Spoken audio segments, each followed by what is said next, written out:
Glória a Deus. Glória ao Senhor.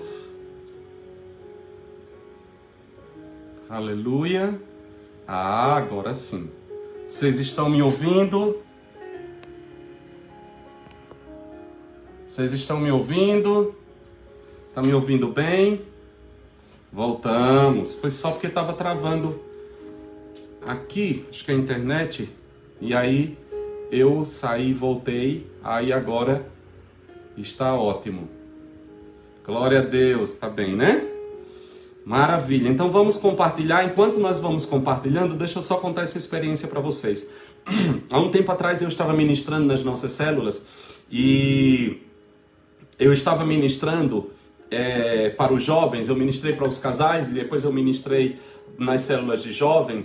E ministrando a célula de jovens, Deus colocou muito forte, Deus trouxe muito forte ao meu coração esta marca, este dom que o Senhor estava trazendo sobre a igreja de adoração. E enquanto eu estava me deliciando, enquanto os meninos do Opposite Way nos levavam à sala do trono, eu lembrei disso, voltou muito forte ao meu coração. Esta marca da adoração, né? A adoração que quebra as cadeias, a adoração que rompe os grilhões da impiedade, a adoração que atrai a presença de Deus ao lugar onde nós nos encontramos, né? A verdadeira adoração.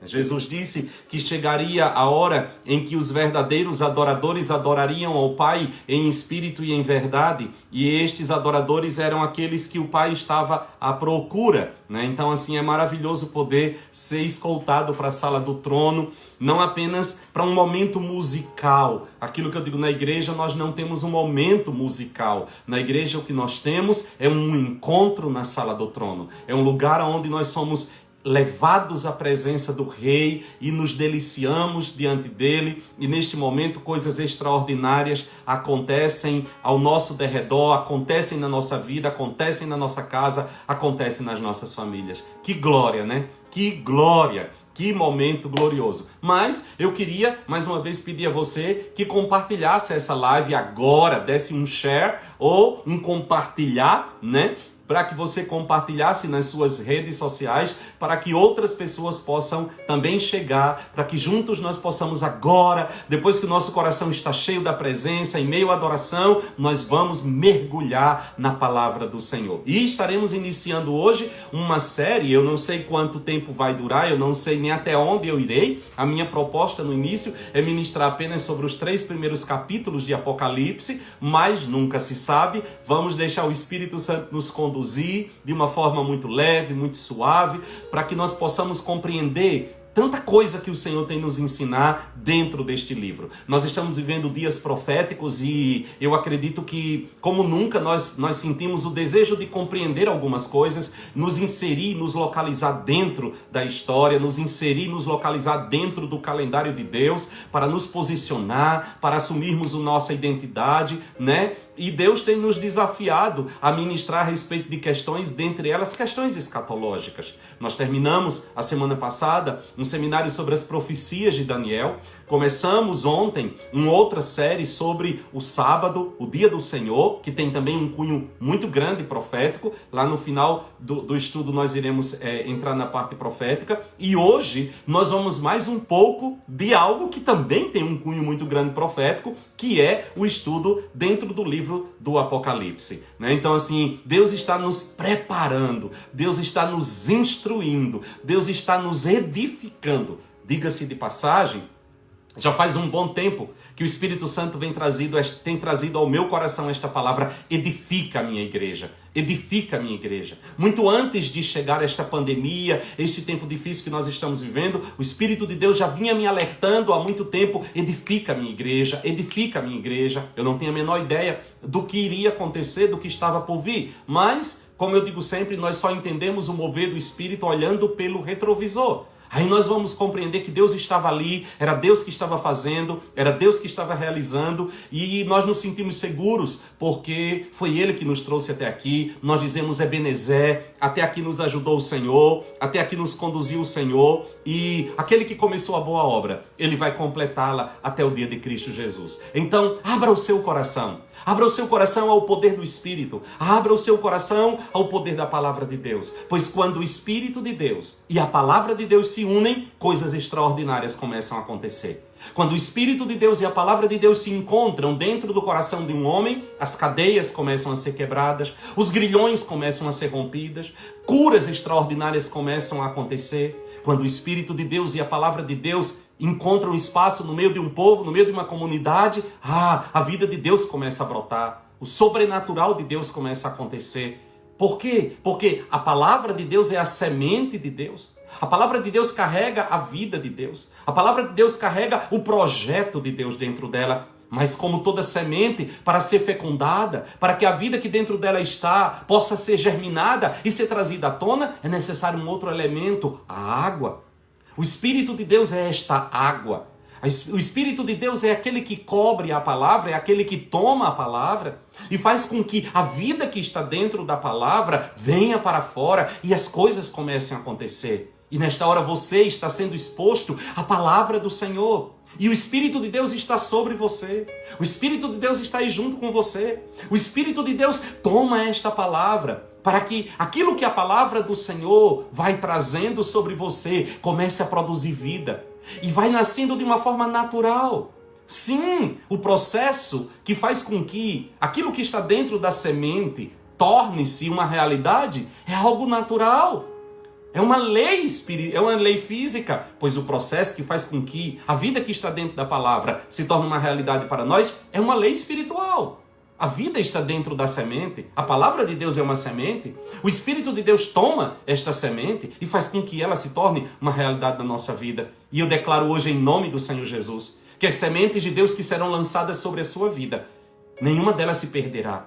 Nenhuma delas será consumida por aves de rapina. Satanás não roubará as sementes de Deus na sua vida. O inimigo não vai conseguir tirá-las. Ela vai cair numa terra boa. Ela vai criar raízes profundas. Ela vai se transformar em árvores frondosas. Ela vai produzir frutos na sua vida. Cada semente que será lançada sobre você hoje não voltará vazia.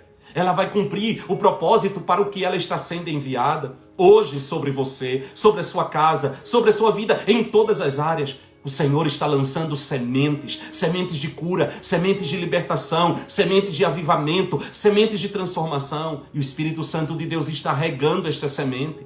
E esta vida está brotando. Calma. Calma, não se desespere.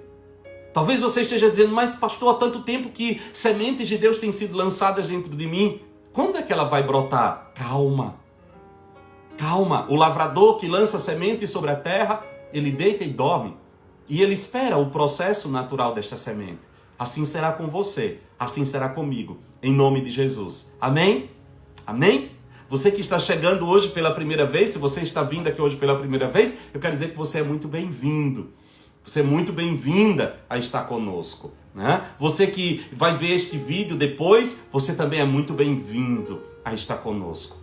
Né? Você é muito bem-vindo para mergulhar nesta palavra, para mergulhar nesta presença e deixar que Deus traga coisas extraordinárias sobre a sua vida. Eu oro para que o Espírito de Deus traga luz ao seu coração. Eu oro para que o Espírito do Senhor revele Jesus Cristo ao seu coração e à sua vida. Em nome dele mesmo. Em nome dele mesmo. Aleluia. Vamos orar? Querido Deus, nós te louvamos pelo privilégio que temos de poder te adorar com liberdade. Te louvamos porque, mesmo estando distante geograficamente, nós estamos reunidos todos no mesmo lugar. Nós estamos na tua presença. E a tua presença une as distâncias. A tua presença aproxima as distâncias. A tua presença derruba todas as barreiras e todos os impedimentos. Pois no mundo espiritual não há distância física, não há distância geográfica. Por isso, Senhor, eu aqui na minha casa, o meu irmão na sua casa, nós formamos agora uma grande congregação. Nós formamos agora uma grande família. Nós formamos agora um grande corpo espalhado nos 4 cantos da terra. E eu oro, Senhor, para que o teu Espírito venha sobre cada um de nós. Dá-nos espírito de revelação, tira o véu dos nossos olhos, quebra todas as prisões da nossa mente, todos os conceitos e preconceitos que nos impedem de fluir na tua palavra, sejam destruídos nesta hora. E o teu Espírito encontre em cada um de nós um canal transparente, um leito por onde o teu rio de vida possa passar. E vidas sejam transformadas, libertas, curadas, posicionadas no teu reino para viver esta hora na terra. Quando tu estás te movendo, Senhor. Quando tu estás realizando coisas extraordinárias. Pai, eu declaro agora que todo espírito contrário, toda força das trevas, tudo aquilo que o inimigo possa trazer para roubar a tua palavra no coração do meu irmão e da minha irmã, cai por terra em nome de Jesus. E que o teu Espírito opera agora na vida de cada um com toda a liberdade, Senhor, para a glória do teu nome, em nome de Jesus. Amém, amém e amém. Amém, amados? Amém? Você diz amém a esta oração? Muito bem, vamos lá. Temos um longo caminho pela frente.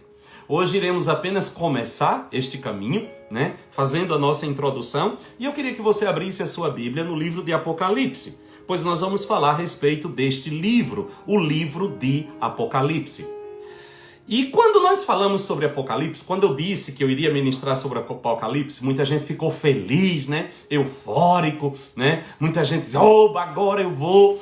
E eu quero começar dando uma desmistificada em toda essa coisa, né? Dando uma desmistificada no livro de Apocalipse. Outros me escreveram dizendo, pastor, eu tenho medo. É um livro que me dá medo. Nem estudar sobre o Apocalipse eu tenho tanto medo. É uma coisa assim.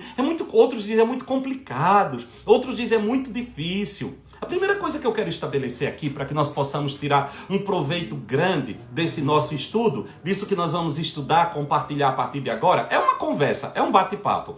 Esse caminho que nós vamos percorrer, a primeira coisa é o seguinte: tire todo preconceito deste livro. Você não pode se aproximar do livro de Apocalipse apenas olhando para ele como um livro místico, como um livro apenas escatológico. Não olhe para o livro de Apocalipse apenas como um livro escatológico. Ele o é, mas não apenas. Não olhe para Apocalipse como o livro dos monstros, das bestas, das catástrofes, dos juízos. Você precisa mudar a sua visão com relação a este livro. A palavra Apocalipse no inglês é revelation, né? Revelação. Revelation. Eu gosto dessa expressão. Eu acho que devia ter chegado para a gente dessa forma, né? Porque essa palavra Apocalipse, ela tem um peso, ela traz um peso muito grande. Mas no inglês é revelação. Então você vai olhar para este livro hoje como o livro da revelação. Mas quem revela, revela algo ou revela alguma coisa. E que revelação fará este livro? O que esse livro se propõe a revelar? O que este livro se propõe a tornar claro? O que é revelar? Revelar é tirar o véu. Talvez a nossa geração não conheça muito, esta geração não conheça muito, mas eu sou da geração das máquinas fotográficas que a gente tinha que levar o filme para revelar.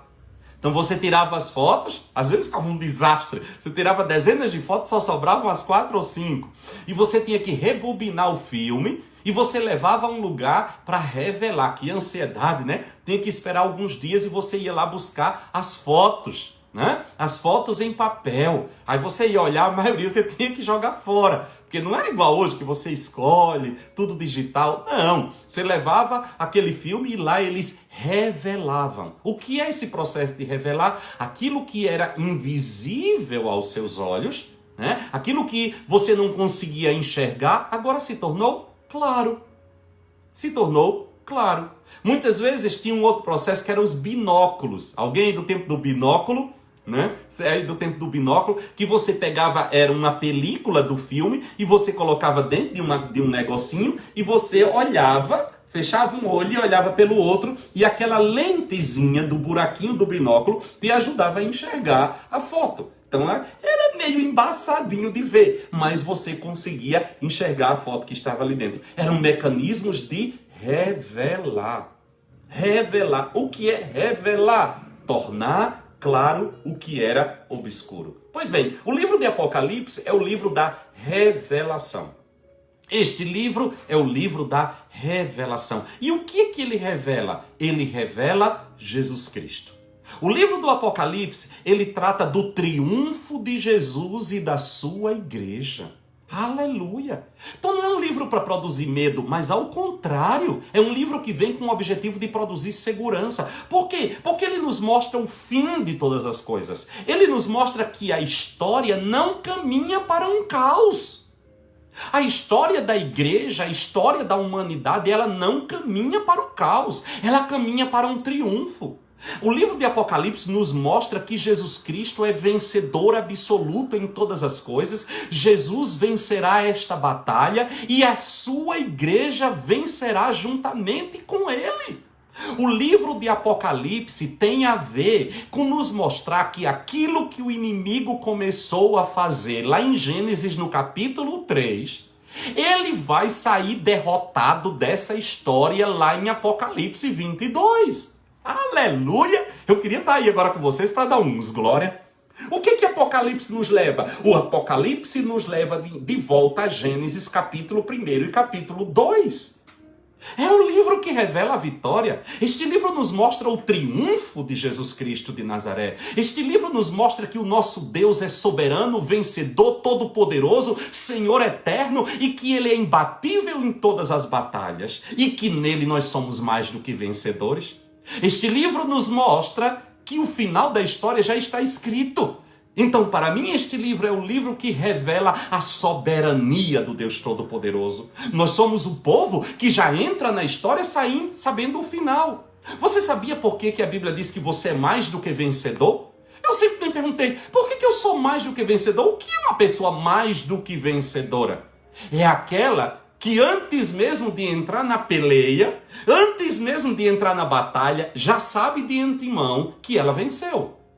Ela nem precisa esperar o final para saber o resultado, porque o resultado já está estabelecido.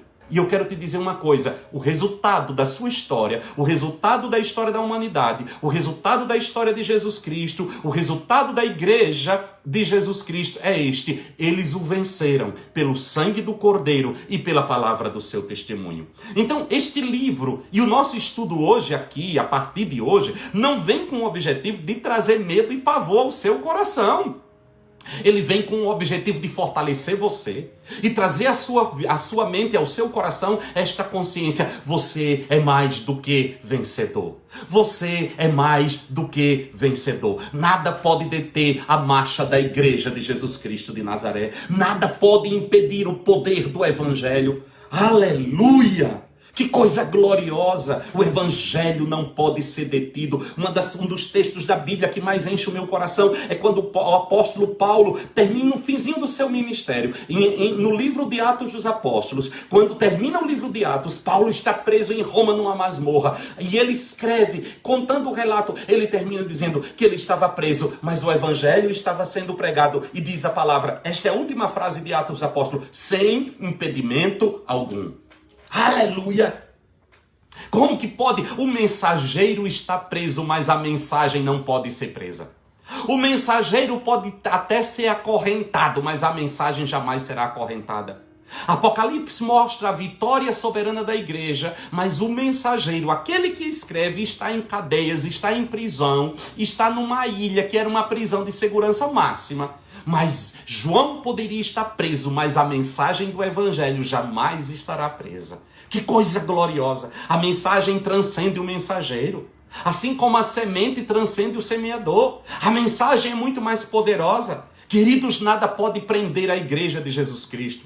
Ouvindo a Paola ministrar hoje aqui, eu dei glórias ao Senhor quando ela dizia: olha só, nós agora entendemos mais do que nunca o poder da igreja. Fechou o templo. Tirou o show, tirou o espetáculo, fechou tudo, parou tudo. E a igreja continua aqui vitoriosa, pregando a mensagem, anunciando o Evangelho, proclamando as verdades do reino de Deus. O que é isso? A mensagem é muito maior do que qualquer estrutura.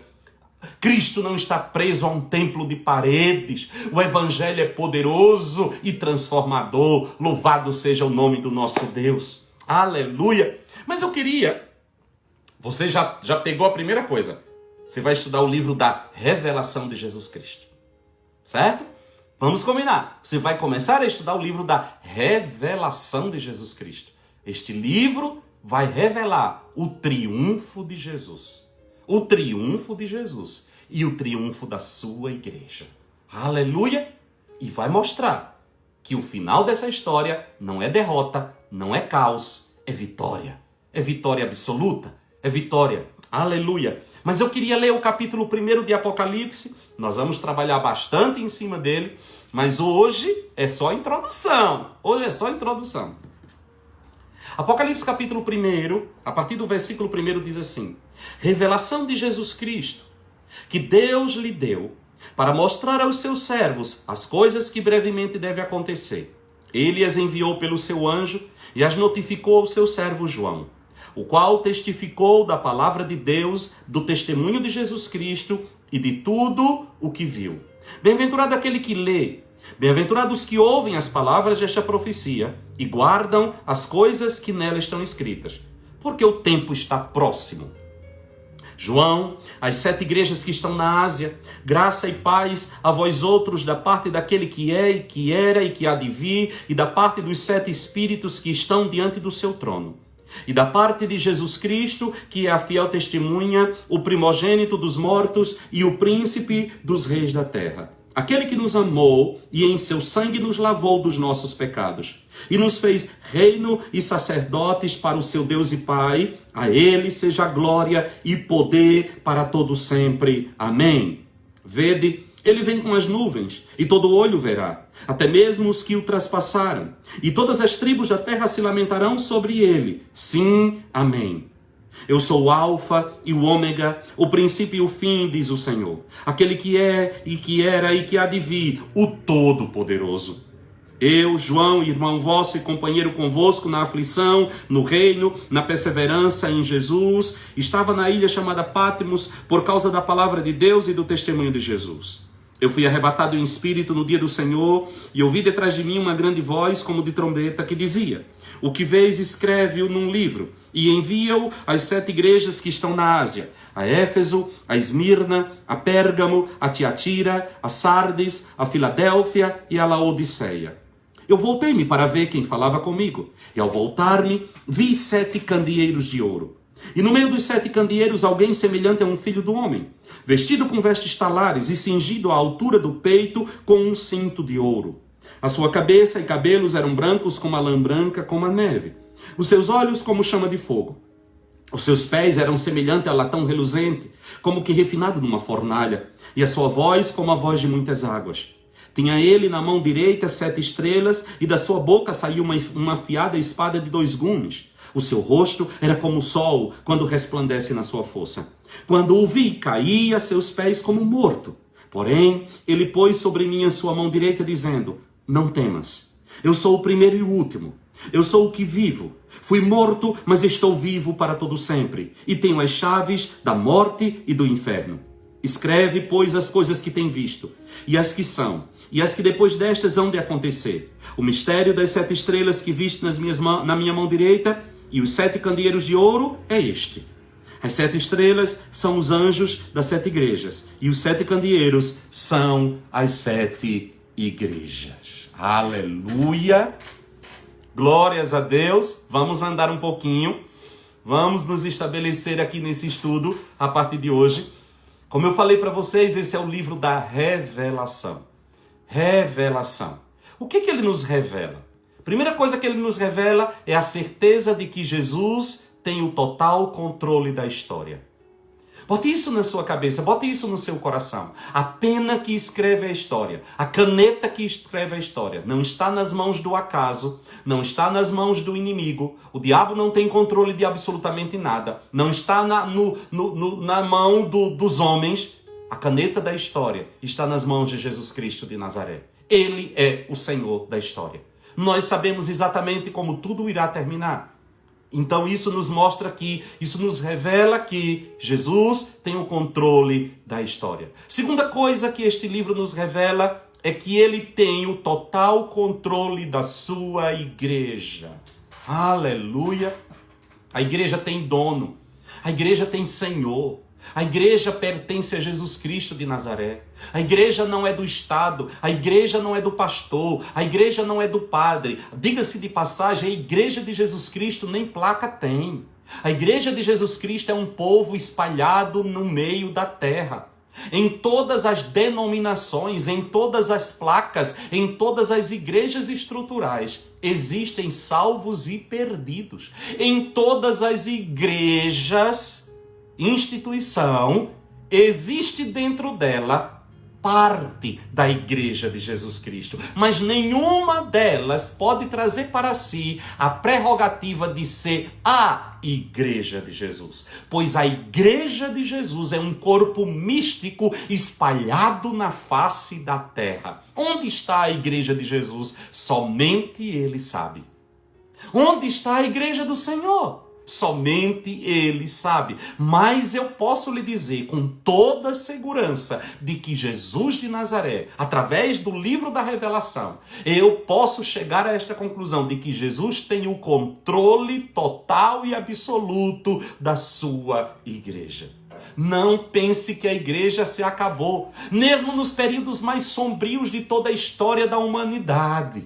Quando todo mundo achava no período das trevas, quando a idolatria entrou, como o paganismo entrou, quando a igreja institucional se corrompeu, Deus sempre teve uma voz profética. Deus sempre teve um remanescente.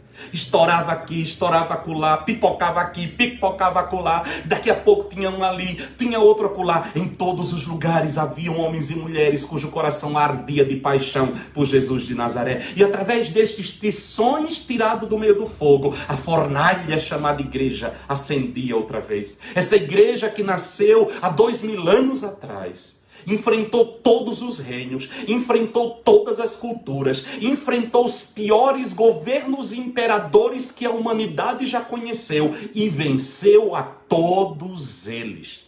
Esta igreja que tem dono enfrentou o Império Romano com todas as suas barbaridades e derrubou este império.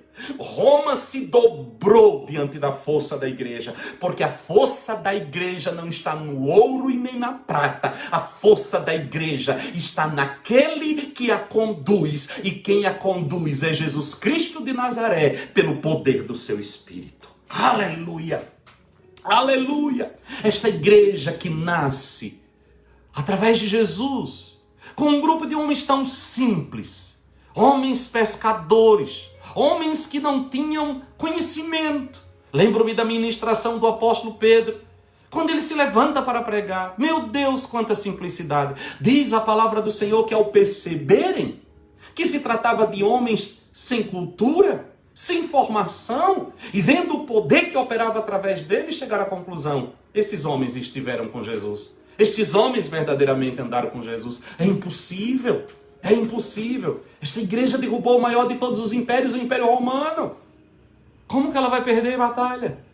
Como que ela vai perder? Entrou em todas as culturas. A igreja nasceu aonde? Em Israel. Irmãos, que coisa mais improvável. Jesus Cristo de Nazaré escolhe 12 homens, pescadores, cobradores de impostos. Jesus é chamado de amigo de pecadores, comia com prostitutas, vivia num lugar que ninguém tinha conhecimento de nada. Jesus nunca escreveu uma linha. É o personagem que mais se escreveu acerca dele, mas não há nenhum livro escrito por ele. Nunca escreveu uma página de nada. Jesus nunca usou a internet. Jesus não gravou um vídeo. Jesus não publicou um livro. Jesus não abriu nenhuma instituição. O ministério dele só teve 3 anos e meio. Pregava para pescadores na beira do mar, pregou e lançou sua mensagem ao vento, juntou 12 homens e dedicou a metade destes 3 anos e meio treinando estes homens, mas sem nunca lhe dar um livro, sem nunca lhe dar uma apostila, sem nunca lhe dar um material escrito. Ali ele estabelece essa igreja, num povo que falava uma língua que ninguém falava, num povo que tinha costumes que ninguém tinha. Ali nasce a igreja. Qual foi o final do fundador desta igreja? Jesus de Nazaré. A pior de todas as mortes para a sua época. Ele morreu na pior de todas as mortes. Morte de cruz. Que derrota, que vergonha. Mas ao terceiro dia ele ressuscitou. Os seus o abandonaram. Essa igreja, a igreja que ele tinha acabado de fundar, a igreja que ele disse lá em Cesareia de Filipe, eu edificarei a minha igreja, e as portas do inferno não vão prevalecer contra ela. Esta igreja não demorou pouco, foi só Jesus ser preso e morto que eles vazaram, voltaram para os seus trabalhos, voltaram para pescar, voltaram para a sua vida. A esperança havia se desvanecido. Jesus, depois de ressurreto, ficou 40 dias ainda aqui nesta terra. Fazendo o quê? Juntando eles. Foi juntar porque eles fugiram com medo. Mas no dia de Pentecostes, 50 dias depois da Páscoa, o Espírito Santo desce no templo sobre os apóstolos.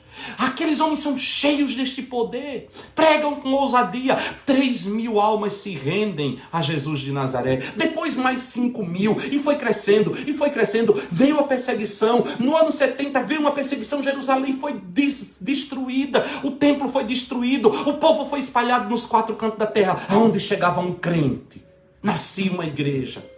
Os impérios mais terríveis. Eu estava lendo hoje a biografia de alguns mártires da igreja. Meu Deus, eles ficavam felizes porque eles iam morrer por causa do amor a Jesus Cristo. Ela entrou em todas as culturas. Ela entrou em todos os impérios. Ela entrou em todos os grupos que você possa imaginar e saiu vencedora. Não perdeu nenhuma batalha, nunca fechou, nunca faliu. Impérios caíram, governos caíram, caiu os impérios, o Império Romano caiu o capitalismo, caiu o comunismo, em todos os ismos, os socialismos e todos os ismos, e a igreja continua vitoriosa, e a igreja continua firme. Ninguém conseguiu detê-la, ninguém conseguiu pará-la. Ela entrou em todos os grupos que você possa imaginar, ela entrou clandestinamente em todos os lugares. Só posso chegar a uma conclusão. Esta igreja não é uma instituição. Esta igreja é um organismo vivo. Esta igreja carrega uma vida dentro dela que vai muito além da vida humana. E é a vida do Deus Todo-Poderoso. A vida do próprio Deus flui através desta igreja. E o resultado dela, vitória absoluta. O livro de Revelação, o livro de Apocalipse nos mostra que Jesus tem o total controle da sua igreja. A igreja não está solta, a igreja está controlada pelo Senhor da história, Jesus de Nazaré. Outra coisa que este livro nos revela é que todos os inimigos que perseguem a igreja serão vencidos.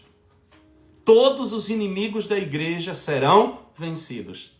A Paola ministrou hoje tanto, né? Os inimigos que caem. Os inimigos que caem. Aqueles que se opõem. E ela deixou muito claro, não é carne e sangue. Não são pessoas. Muito embora Satanás e os seus demônios utilizem-se de pessoas, porque a terra foi dada aos filhos dos homens e para que ele possa executar qualquer dos seus projetos malditos, ele precisa fazer através de homens nascidos na terra. É um princípio de legalidade. Nossa luta não é contra aquela pessoa que está sendo usada. Nossa luta é contra quem está por trás daquela pessoa. O que é que nós vamos fazer? Nós vamos derrotar o inimigo que está usando a pessoa e arrancar aquela pessoa das mãos do inimigo e levá-la ao reino do Deus Todo-Poderoso. Essa é a nossa vitória. A nossa vitória não é destruir pessoas, a nossa vitória é destruir aqueles que estão usando as pessoas para que as pessoas que são usadas sejam livres da influência do mal e se rendam a Jesus Cristo de Nazaré. Você só pode dizer que você venceu o inimigo quando aquele que está sendo usado pelo inimigo render-se a Jesus de Nazaré, dobrasse a Jesus de Nazaré. Então, amados, é isso que nós precisamos olhar. Este livro nos revela que todos os que perseguem a igreja de Jesus serão vencidos. Todos serão vencidos. Todos serão vencidos. Os inimigos de Cristo, esse livro também nos revela, os inimigos de Cristo enfrentarão o juízo de Deus. Deus exaltou a Jesus e deu a ele o nome que está acima de todo nome, para que ao nome de Jesus se dobre, isso não é uma opção, se dobre todo o joelho do que está no céu, os anjos, na terra, os homens, e debaixo da terra, Satanás e seus demônios. e toda língua confesse que Jesus Cristo é o Senhor, para a glória de Deus Pai. Todos os inimigos de Cristo enfrentarão o juízo de Deus. Ninguém fugirá do trono branco. Ninguém fugirá de comparecer diante do Deus do universo. Eu tenho dito muitas vezes que as pessoas dizem todo caminho leva a Deus. É verdade. Ninguém pode escapar de um dia encarar o juiz do universo. Agora, só há um caminho que leva ao Pai. E esse caminho é Jesus Cristo de Nazaré. Se você passou pelo caminho que é Jesus, você não está sendo levado a Deus, você está sendo levado ao Pai. Porque para chegar diante de Deus, todo caminho leva. Não tem escapatória. Todo caminho, toda religião, até religião nenhuma, ninguém escapará de um dia chegar diante do trono de Deus. Ninguém escapará de um dia enfrentar o juízo do Deus Todo-Poderoso. E qual é o juízo? O juízo de Deus é este: de que Cristo veio ao mundo. A luz viu o mundo, que é Cristo. Mas eles amaram mais as trevas do que a luz. O juízo de Deus virá sobre a humanidade. O juízo de Deus virá sobre Satanás e os seus demônios. O juízo de Deus virá sobre todas as coisas. Por quê? Por terem rejeitado a luz que Deus enviou. Outra coisa que este livro nos mostra é que a igreja desfrutará de um gozo eterno. Aleluia! Eu enumerei aqui as 5 coisas principais. Tem muita mais coisa, mas para a gente se nortear, a certeza de que Jesus tem o total controle da história, de que ele tem o total controle da sua igreja, de que os inimigos que perseguem a igreja serão todos vencidos, a certeza de que os inimigos de Cristo enfrentarão o juízo de Deus e a certeza de que a igreja desfrutará de um gozo eterno. Estas coisas nos são reveladas neste livro da revelação. E qual o propósito de toda esta revelação? Por que Deus nos deu este livro? Para confortar a igreja. Você sabia que o objetivo do livro de Apocalipse não é trazer medo, mas conforto? O objetivo deste livro é confortar a igreja enquanto ela luta contra o mal. A igreja está na terra para ser um instrumento de Deus para vencer guerras e batalhas. Estamos aqui para quê? Destruir as obras do diabo. Estamos aqui para enfrentar, a nossa luta não é contra carne e sangue. A nossa luta é contra principados e potestades. Estamos numa guerra. Deixa eu dizer um negócio para você. No dia em que você aceitou a Jesus como Senhor e Salvador da sua vida, você entrou numa guerra. Uma guerra renhida. Às vezes eu ouço de algumas pessoas e tem muita gente que me diz assim: pastor, depois que eu aceitei a Cristo, depois que eu me converti, parece que a luta aumentou na minha vida, pastor. E eu digo: parece não. Foi. Por quê? Porque você entrou num lado totalmente diferente. Você estava nas trevas. O teu senhor era o diabo. Você só iria ver a consequência de andar com ele no final de sua vida. Que ao partir desta terra não tinha esperança para você. Porém, entretanto, todavia, você ao servir o diabo, você não tinha um Deus que te fazia mal. Você era inimigo de Deus, diz a palavra. Né? Você era inimigo de Deus. Mas Deus não era teu inimigo. Deus te amava. Você era inimigo de Deus, você estava no lado do opositor de Deus, mas o Deus de quem você era inimigo não era teu inimigo, não te tratava como inimigo. Ele criava meios para que você pudesse conhecer o amor e a graça dele. Mas aí você aceitou a Cristo. Aí você saiu do reino das trevas. Aí você veio para o reino de Deus. Aí você veio engrossar as fileiras do exército do Senhor. Aí agora, aquele que era o teu antigo patrão, aquele que era o teu antigo dono, tornou-se o teu inimigo. E deixa eu te dizer uma coisa. O comportamento dele para com você agora não é o mesmo comportamento que Deus tinha para com você quando você era inimigo de Deus.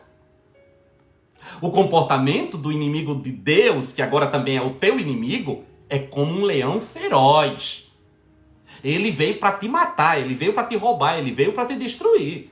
Pastor, o senhor disse que era para trazer consolo e está me dando uma palavra dessa? Pois é. Você tem que ter consciência de que você está no meio de uma guerra. Você está no meio de uma batalha. E aquele que se tornou o teu inimigo não conhece a palavra misericórdia. Você já percebeu que o diabo não poupa? Ele não tem escrúpulo. Ele é mentiroso. Ele é pai da mentira. Ele é traiçoeiro. Ele é vingador. ele é terrível, ele é obcecado em matar, roubar e destruir. Esse é o teu inimigo. É para lhe animar. Eu estou aqui hoje para lhe animar. E o que acontece? Você está no meio dessa guerra. Guerra espiritual não é uma opção. Oração, esconder-se em Deus, adoração, não é uma opção, meu queridinho. Ah, pastor, eu não quero estar nessa guerra, não. Tarde demais. Tarde demais. Você já está nela. No dia em que você aceitou Jesus como Senhor e Salvador da sua vida, você recebeu salvação, perdão para os seus pecados, você recebeu vida eterna, você recebeu todas as bênçãos da aliança, mas juntamente com este pacote, você recebeu um inimigo eterno. Eu gostaria de lhe dizer uma outra coisa, mas eu tenho que lhe trazer estas verdades. Você tem que ter consciência. Você, neste pacote, é que eles disseram para você que você ia aceitar Jesus e a sua vida ia ser um mar de rosa. Disseram para você que você ia aceitar Jesus, Deus ia lhe dar casa própria, carro, riqueza, você é cabeça e não é cauda, você é filho do rei, Aí você veio para Cristo com umas promessas mirabolantes. E até hoje você está só nas promessas. Não disseram para você que para cada conquista que você ia ter, você ia ter que travar uma guerra. Não contaram a você que cada novo nível que você sobe, há níveis diferentes de demônios que você vai ter que enfrentar. Não disseram para você que as bênçãos que Deus te prometeu, elas estão nas regiões celestiais, em Cristo, mas que nesta mesma região estão principados e potestades e todo o poder do maligno se opondo a você. Não disseram a você que você veio para o território de Deus, mas ao teu derredor tem um leão feroz, como um leão, né? Fingindo que é um leão, procurando uma oportunidade de engolir você.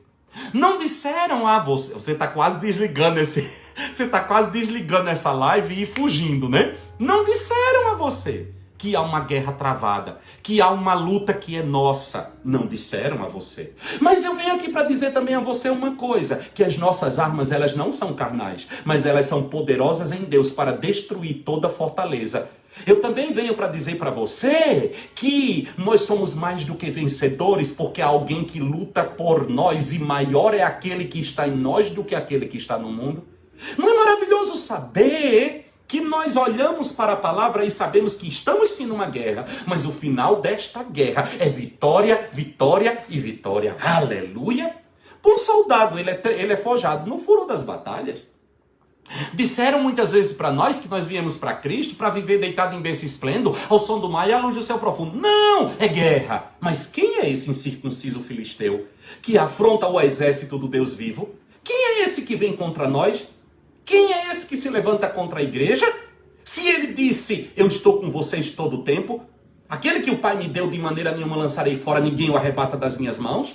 Nós temos armas que são poderosas. Ele nos deu autoridade. Eu já estou quase ficando aqui de pé e dando uns pulos. Ele nos deu autoridade sobre serpentes e escorpiões e todo o poder do maligno, e nada, absolutamente nada, vos causará dano nenhum. Muitas vezes nós queremos ter uma consciência de armas que Deus nos deu. Nós temos o nome de Jesus. Em nome dele nós fechamos o poder das trevas. Em nome dele nós abrimos o céu e trancamos o inferno. Em nome dele nós ordenamos as forças das trevas que batem em retirada. Nós queremos todas essas armas. Para que você quer arma? Você nunca vai utilizar as armas que Deus te der, que Deus te deu, enquanto você não guardar no seu coração a consciência de que você está numa guerra. Mas enquanto você está nesta guerra, e numa guerra, neguinho, deixa eu dizer um negócio pra você. Você bate, mas você também apanha. Tem gente que acha que o diabo é um João Bobo. Lembra do João Bobo? Você batia, ele levantava para apanhar, batia, ele levantava. Não é bem assim que a coisa funciona, não. Muitas vezes na guerra a gente leva uns bufete. Ou será que só sou eu? Vocês acham que vocês estão aí do outro lado? Vocês são tão, super, que vocês não, imagina. Mas irmãos, nesta guerra, às vezes você leva uns tapas no pé da orelha que fica zunindo. Sabe aqueles tapas que fica zunindo na cabeça? Leva. Nesta guerra, muitas vezes você tem baixas. Nesta guerra, às vezes você leva chumbo grosso, neguinho. Nesta guerra, às vezes o inimigo prepara umas armadilhas e você, cai. E o que é que nós temos então, pastor? Diante dessa história toda, nós temos um Deus que nos levanta, Nós temos um Deus que nos coloca de pé. Nós temos um Deus que nos fortalece. Nós temos um Deus que respeita os nossos limites. Nós temos um Deus que está no controle de todas as coisas. E estando Ele sobre o controle de todas as coisas, Ele não nos permitirá ir além daquilo que nós podemos suportar. Ele não permitirá que o inimigo nos ataque além das possibilidades que nós temos de vencê-lo. Você sabia que Deus estabelece um limite na guerra que o diabo trava contra você? Você sabia que Satanás está limitado na guerra contra você? Pastor, e qual é o limite que o diabo tem na guerra contra mim? Guarda essa, segura essa. Segura essa que é para você dar um glória aí de verdade. O limite da guerra que o diabo tem contra você é o limite da possibilidade, da garantia, não é nem possibilidade, vou fazer outra vez. O limite da guerra que o diabo trava contra você, estabelecido por Deus, é o limite da garantia de que você saia vencedor. Aleluia! Como que é? Deus permite que o diabo venha contra você até o ponto que garanta que você ganha.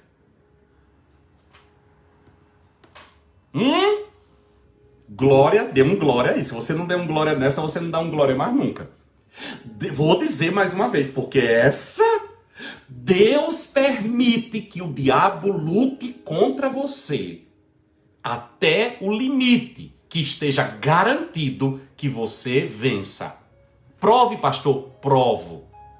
O Senhor não nos permitirá ser tentado além das nossas possibilidades, mas juntamente com a tentação, Ele sempre nos dará o escape. Uau! As nossas armas são poderosas. Olha o que ele diz. Eu vos dei autoridade sobre serpentes e escorpiões. Nada vos causará dano nenhum. Nada. Sabe o que significa esta palavra no original, no grego, essa palavra nada? Sabe o que ela significa? Vou dizer a você o que significa esta palavra no original. Nada, no original grego, significa nada.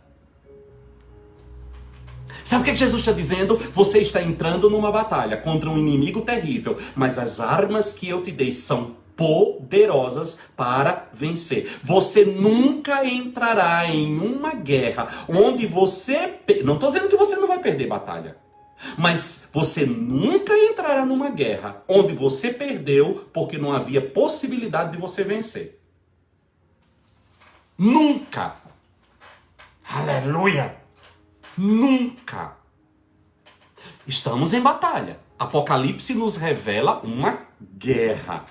Apocalipse nos revela uma batalha da igreja contra as forças das trevas. Meu Deus, nem comecei a introdução da minha pregação. E meu tempo já está acabando. Apocalipse nos revela isso, mas Apocalipse nos revela que para cada uma destas batalhas, o Senhor nos deu armas poderosas. Abra os olhos. Pai, em nome de Jesus, que os olhos do espírito do teu povo sejam escancarados, abertos para descobrir e saber utilizar as armas que tu lhes destes para que possa vencer todas as batalhas contra o inimigo. Sabe qual é a pior de todas as armas que o inimigo tem contra nós? Você sabe qual é a pior de todas as armas? A mentira. Ele é mentiroso e pai da mentira. E o que é a pior mentira dele? A pior mentira que ele faz é tentar colocar na nossa mente e no nosso coração de que ele pode mais do que o Deus a quem nós servimos. A pior mentira que o diabo tenta colocar em você é de que você não pode. A pior mentira que o diabo tenta colocar em você é que você não consegue. A pior mentira. A Teresa disse assim, não, o tempo não está a acabar, é a impressão sua. A pior mentira que o diabo tenta colocar em você é a mentira de que não existe possibilidade de você vencer a batalha contra ele. Porque a partir do momento em que você aceita esta mentira sobre você como se fosse uma verdade, ela vai começar a limitar o seu raio de alcance. É por isso que Jesus diz: conhecereis a verdade e a verdade vos libertará. A verdade me liberta do quê? O conhecimento da verdade me liberta de quê? Me liberta de um comportamento equivocado baseado em uma mentira que eu tomei como sendo verdade na minha vida. De repente o diabo colocou na minha vida de que eu não posso, eu não consigo, eu não sou inteligente, eu não aprendo, eu não vou nunca conseguir, eu não vou. E eu começo a me posicionar, me comportar daquela forma. Eu estabeleço através disso limites de alcance na minha vida e eu começo a agir dentro destes limites. Aí a verdade da palavra de Deus chega até mim e diz: você pode todas as coisas naquele que te fortalece. Aí a verdade da palavra de Deus chega para você e diz assim: você é inteligente. Davi disse: eu fui moço. Davi disse assim: eu sei mais do que os meus mestres, porque eu medito na tua palavra. Peraí.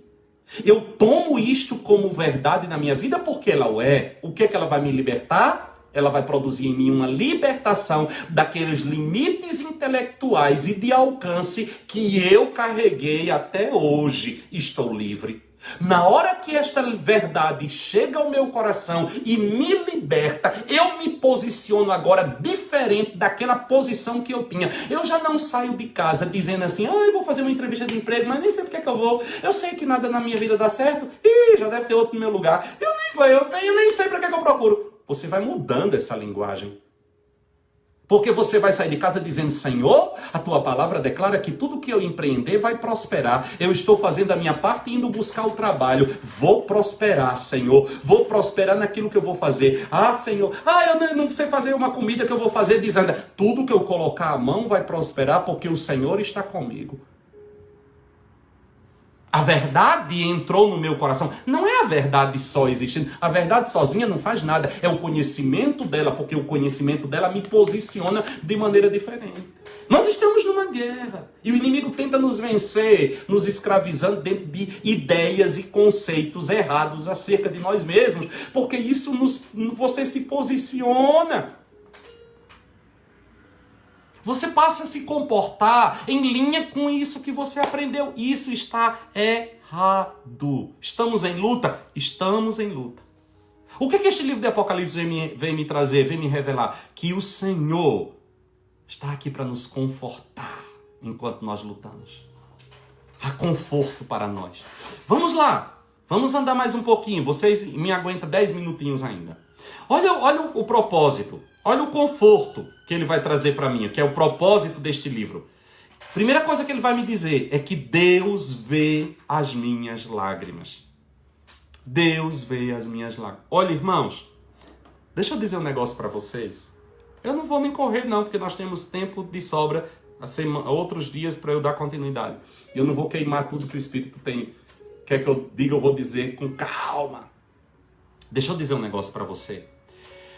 Quando nós dizemos que nós somos mais do que vencedores, quando nós dizemos que as nossas armas são poderosas em Deus, quando nós trazemos estas verdades, cuidado para você não construir dentro de você também uma ideia equivocada. As armas de Deus em nós não nos transformam nos super-heróis produzidos por Hollywood. Nós somos vencedores como resultado de guerra. Nós não somos um super-homem, você não é a Mulher Maravilha, você não é o Spider-Man, você não é o Aquaman, você não é. Então, a palavra de Deus, as armas de Deus em nós não nos transformam nesses seres mitológicos. Não! Quando nós falamos que nós somos mais do que vencedores, a palavra quando nos coloca dentro disso está falando que esta vitória na tua vida é resultado de luta. É resultado, muitas vezes, de lágrima. No meio desta guerra que você vai vencer, no meio desta batalha que você vai vencer, vão ter dias em que você vai precisar parar para chorar. Vai ter dias em que você vai se sentir cansado. Vai ter dias em que você vai estar desanimado. Vai ter dias em que você... só Deus. Vai ter dia que vai ser noite. Vão ter dias na sua vida em que você não vai estar nem afim de nada. Então não é uma vitória desassociada de guerra, desassociada de luta, sabe? Não, é luta. É luta. Quando chegar no final, você vai chegar e vai dizer assim: eu trago em mim as marcas de um bom soldado. Eu trago em mim marcas de um combatente. Eu trago em mim marcas. Paulo disse: olha, ninguém me moleste, eu carrego em mim as marcas de Cristo. E ele disse: eu continuo padecendo o que resta das aflições de Cristo. Uau! Não é assim, com meia dúzia de conversa, não. Ele disse: eu esmurro o meu corpo, eu trago ele à servidão. Mas eu quero te dizer uma coisa: Deus não está alheio às tuas lágrimas. Haverão dias de choro. Sim. E o que Apocalipse me revela para mim nestes dias? Olha o que diz o capítulo 7. Vamos lá. Capítulo 7, versículo 17. Capítulo 7 de Apocalipse, versículo 17. Olha que coisa linda que ele nos diz. Pois o cordeiro que está no meio do trono os apacentará. Aleluia! E os conduzirá às fontes das águas da vida. E Deus lhes enxugará dos olhos toda lágrima. Ei! Se Deus está dizendo que Ele vai enxugar dos nossos olhos toda lágrima, sabe o que é que Ele deixa implícito? Que eu vou chorar. Que eu vou chorar. Olha o que é que diz no capítulo 21, versículo 4. Capítulo 21, versículo 4. Deus enxugará dos seus olhos toda lágrima. Não haverá mais morte, nem pranto, nem clamor, nem dor, pois já as primeiras coisas são passadas. Apocalipse me revela de que chegará um lugar de descanso, em que o Senhor enxugará dos meus olhos toda lágrima. Quando eu leio esse texto, eu digo: Senhor. Então significa que eu vou chorar? Sim. Haverá pranto? Haverá dias de choro? Haverá dias em que você vai querer parar e chorar. Não tem nenhum problema com isso. Não tem nenhum problema chorar. Não tem nenhum problema ter dias em que você está para baixo. A única coisa que você não pode jamais é desistir. Sabe, irmãos, uma das coisas que me chama a atenção na vida de um profeta, o profeta Elias, quando ele, depois de confrontar Jezabel, entra em crise diante das ameaças de morte, Elias se fecha dentro de uma caverna e pede para morrer. Ele entra numa depressão terrível. Ele estava tão triste, ele estava tão agoniado, que ele deita e dorme. Você já teve um momento de tristeza? Eu já passei por experiências semelhantes a essa. Não sei se na mesma proporção que Elias, mas eu já passei por experiência de, sabe, aquela dor. Eu lembro quando minha mãe morreu. Eu tenho uma amiga muito querida no meu interior, lá no Brasil, no Nordeste. E eu estava muito triste, e é uma amiga assim muito querida. E eu fui para casa dela, saí do enterro da minha mãe e eu fui para casa dela. Eu nunca esqueci aquele dia. E ela disse: você tá tão cansado, você não quer deitar aqui um pouco? E eu deitei na cama e eu dormi, que ronquei. Sabe aquele sono profundo, mas aquele sono cansado. Aquele sono era resultado de uma tristeza. Aquele sono era resultado de uma perca muito grande. Eu não sei porque isso tem, muito tempo. E eu nunca esqueci daquela cena. E aquele sono, toda vez que eu leio essa experiência de Elias, e Deus fica ali. A Bíblia diz que quando Elias acorda, tinha pão, eu nunca esqueço disso, tinha pão sobre a brasa e tinha água. E o anjo disse para ele: come e descansa mais um pouco. Ele comeu, descansou mais um pouco. Quando acordou, tinha mais pão e tinha água. Ele comeu e voltou a descansar. Como isso me ensina? Não tem nenhum problema em chegar neste ponto. Deus está ali. Só que quando a coisa começa a andar demais, aí Deus chega e diz assim: o que é que tu fazes aqui, Elias? Aí Deus vai reanimar o profeta. Então o problema não é você ter o seu momento de cansaço. O problema é quando isso começa a dominar você. Aí quando Deus percebe que isso começa a virar um jugo sobre você, começa a dominar você, aí Ele tira você de dentro da caverna. Mas irmãos, chorar não tem nenhum problema. Ter momentos de baixa não tem nenhum problema. Chora. Chora. Viva a tua perda. Viva a tua dor. Supere-a. Saia da caverna e prossiga. Porque estas experiências, muitas vezes doídas e dolorosas, elas estão forjando você. Fazem parte da forja de Deus, fazem parte do processo de Deus de amadurecimento de você. Não pense que Deus vai te amadurecer simplesmente você sentado, eu vou sentar aqui no conforto da minha casa, vou ligar esse celular ou colocar na televisão e eu vou ouvir agora o pastor. Deus está... Não. Isso aqui é instrução. Isso aqui é instrução. Se você não tiver essas instruções, você corre risco de perder a batalha, mesmo uma batalha que já era ganha. Isso aqui é instrução. Mas você saiba de uma coisa. Quanto mais o Senhor nos instrui, isso é um sinal de que Ele está nos preparando para guerras maiores. Quando Deus começou a me dizer, o ano passado, início de 2019, acho que foi mais ou menos isso, quando Deus começou a me dizer, edifica a minha igreja, era todo dia. Meu irmão deu um gelo na minha espinha. Eu disse, Senhor, o que é que nos espera? Por quê? Porque eu sei que Deus não desperdiça munição. Eu sei que Deus não vai investir de graça. Então, quando Deus nos instrui, saiba de uma coisa, você vai precisar dessas instruções. E vai precisar como, pastor, para eu ensinar outra pessoa? Não, vai precisar para na hora da guerra você usá-las para ser vencedor na batalha. O reino de Deus não é construído através de teorias. O reino de Deus é prático, mas o Senhor é mestre. Ele nos instrui, Ele nos ensina. Olha o que é que Ele diz, instruir-te-ei. Ensinar-te-ei o caminho que tu deves seguir. Guiar-te-ei sobre os meus olhos. E o que é que Ele está dizendo? Eu vou te instruir, eu vou te ensinar o caminho que você vai seguir. Eu não vou seguir no seu lugar, você vai seguir. Então, a instrução e o conhecimento visa uma tomada de posição. Você vai precisar. Às vezes, até o pessoal que anda comigo, os que são na igreja mais tempo, ficam assim, não perca, não perca, não perca. Aí, sabe por quê? Você vai precisar. Aí depois perde, negligenciar. A Bíblia diz que nós não podemos negligenciar o dia da visitação de Deus. Por quê? Porque você vai precisar.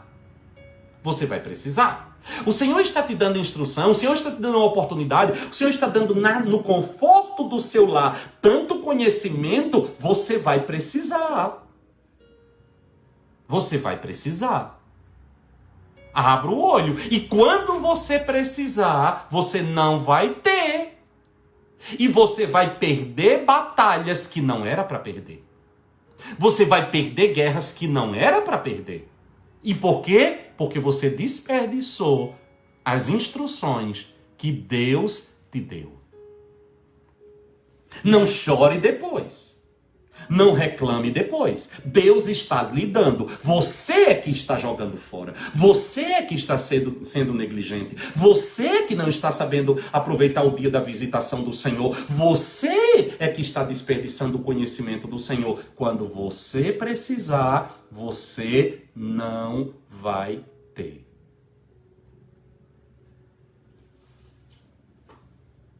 Há uma guerra. Há uma batalha. Não tem nenhum problema em você ter uma baixa, né? Mas o Senhor nos instrui. O Senhor nos ensina. Para quê?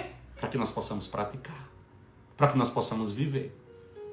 Ai, irmãos. Às vezes nós vemos pessoas sendo derrotadas e dizemos, meu Deus. O que foi? Não ouviu. Não prestou atenção. Não aproveitou. Não soube reconhecer o investimento. Deus está investindo em você. Você está aí.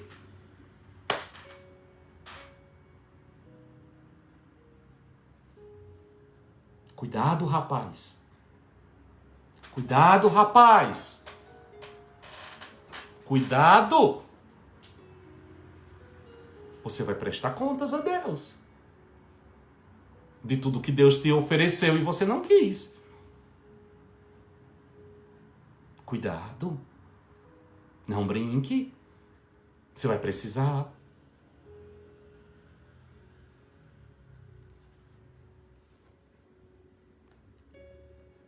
Qual mais conforto o Senhor vai nos trazer?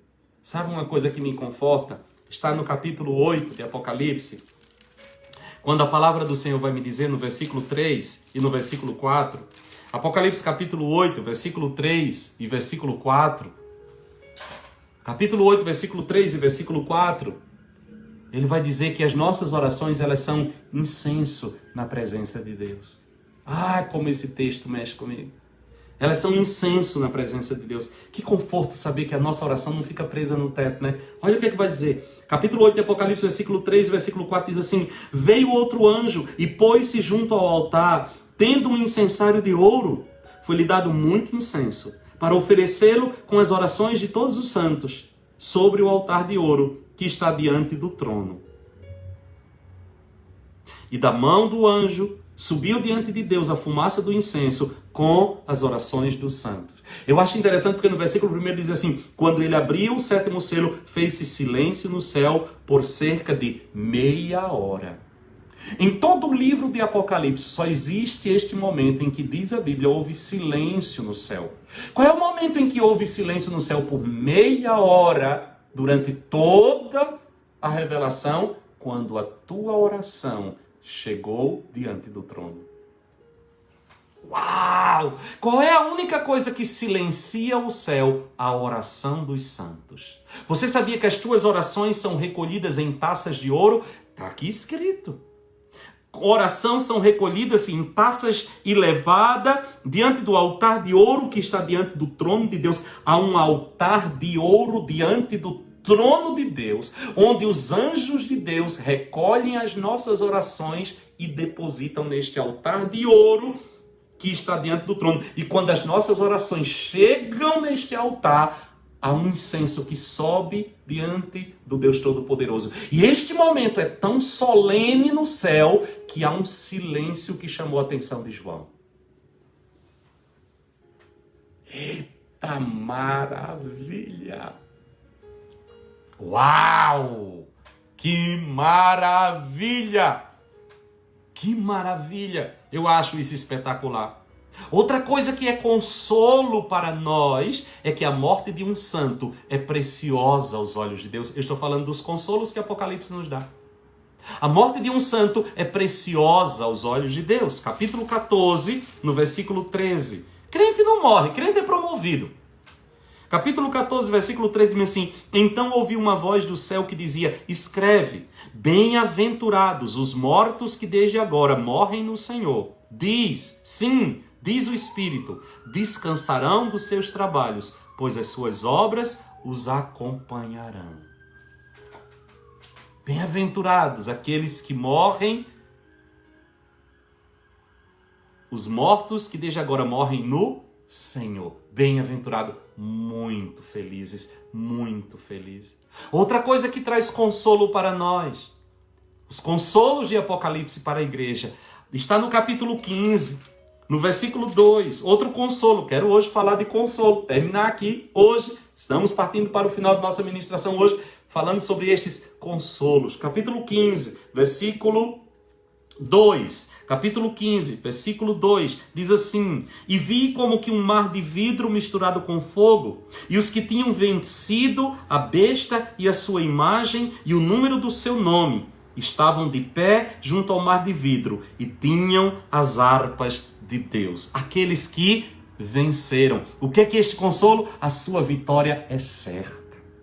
João viu os vencedores com harpas de Deus, adorando ao Senhor diante de um mar de vidro. Uau, que cena espetacular. Você está numa guerra, é renhida, a guerra é travada, mas João disse: eu vi lá na frente. Eu vi lá na frente, você venceu. Que coisa, não? É como se Deus, Deus abriu a cortina do tempo e diz: mostra para eles o resultado, você venceu.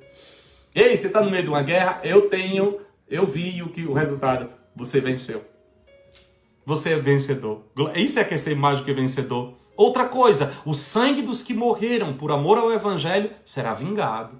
Aqueles que deram a sua vida por amor ao Evangelho não estão esquecidos, não. Os mártires. Capítulo 6, versículo 9.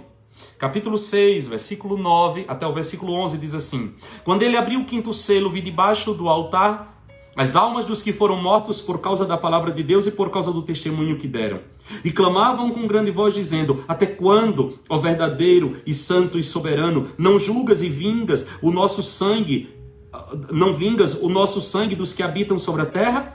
Versículo 11: E foram dadas a cada um deles compridas vestes brancas. E foi-lhes dito que repousasse ainda por pouco tempo, até que se completasse o número dos seus conservos, os seus irmãos, que haviam de ser mortos, como também eles foram. Eles clamavam, aqueles que derramaram o seu sangue por causa do testemunho do evangelho, clamavam: Até quando, Senhor, tu não vingarás? Ele diz: Espera mais um pouco, para que esse número se complete. Deus vingará.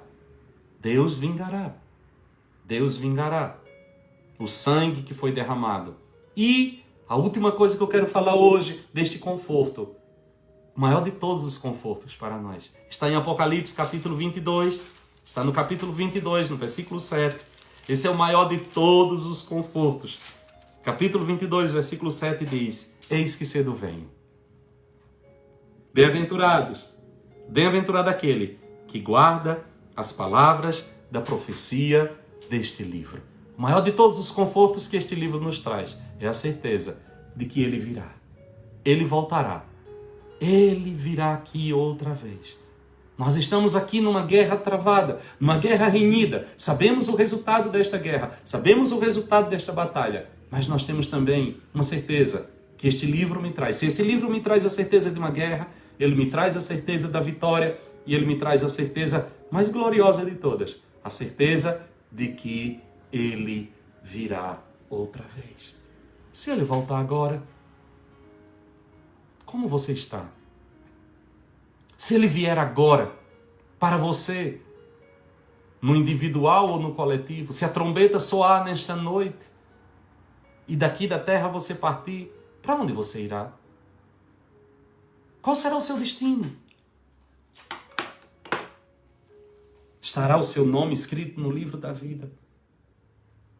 Onde você passará a eternidade? Você já aceitou Jesus como Senhor e Salvador da sua vida? Você já pediu a Ele para perdoar os seus pecados e escrever o seu nome no livro da vida? Se você não o fez, faça hoje. Não perca mais nenhum momento, nenhum segundo na sua vida. Porque tão certo como o sol se levanta a cada manhã, Jesus Cristo está às portas. Mas mesmo que ele se demore, se existe uma certeza que nós nascemos com ela, é de que um dia partiremos desta terra. Não parta desta terra sem ter certeza de para onde você vai. Não parta desta terra sem a certeza de onde você viverá a eternidade. Não endureça o seu coração. A palavra tem chegado até você. O evangelho tem chegado até você. Não faça ouvidos de mercador. Não ignore, é para você. Este é o dia que o Senhor preparou. Abra o seu coração. Convide Jesus para vir reinar em você. Diga: Senhor Jesus, eu reconheço que eu sou um pecador. Eu reconheço que eu estou terrivelmente, irremediavelmente condenado. Mas eu também reconheço que na cruz do Calvário tu pagastes o preço do meu pecado. Eu aceito o preço que tu pagastes. Eu abro o meu coração e eu te peço: vem reinar em mim. Jesus, eu confesso, tu és o meu Senhor. Tu és o meu Salvador. Escreve o meu nome no livro da vida. Apaga os meus pecados. Me dá uma nova chance. Se esse é o desejo do teu coração, eu oro por você nesta hora e eu peço: Pai, em nome de Jesus, que o testemunho do teu Espírito venha ao coração deste amado irmão que acaba de se render a ti. Que o testemunho de que ele nasceu de novo seja agora escrito nas tábuas do seu coração. Que esta experiência seja um divisor de águas na sua vida. Pai, escreve o nome dele no livro da vida. O livro da vida do Cordeiro. E mediante a autoridade que me é conferida como ministro do Evangelho, em linha com a tua palavra que não pode falhar, Eu declaro sobre todos aqueles que, sinceramente, te aceitaram como Senhor e Salvador. Os teus pecados estão perdoados. Satanás perdeu toda a autoridade sobre a tua vida. Tu não tens passado, o teu passado está na cruz. Hoje começa uma nova história para ti. Eu te abençoo e te recebo no meio da família de Deus. Em nome de Jesus. E para a tua glória, Senhor. Amém, amém e amém. Amém, amém. É o primeiro dia da nossa ministração sobre Apocalipse. Continuaremos no próximo sábado. Amanhã estaremos entrando em Efésios, falando sobre família. E vai ser uma ministração tremenda, não perca. Às 4 horas da tarde aqui, meio-dia no Brasil. Compartilhe estes vídeos. Você que já preparou o seu dízimo, a sua oferta ao Senhor. Você tem aí os dados da conta da igreja, onde você pode depositar. A Bíblia diz que Deus ama aquele que dá com alegria, não é por constrangimento, não é por barganha, é por consciência de que aquilo que o Senhor fez chegar às suas mãos é o resultado da bênção dele na sua vida. Por isso, não deixe de entregar ao Senhor aquilo que pertence ao Senhor. E Ele continuará confiando a você e abençoando você. Pai, eu abençoo cada dizimista, cada ofertante.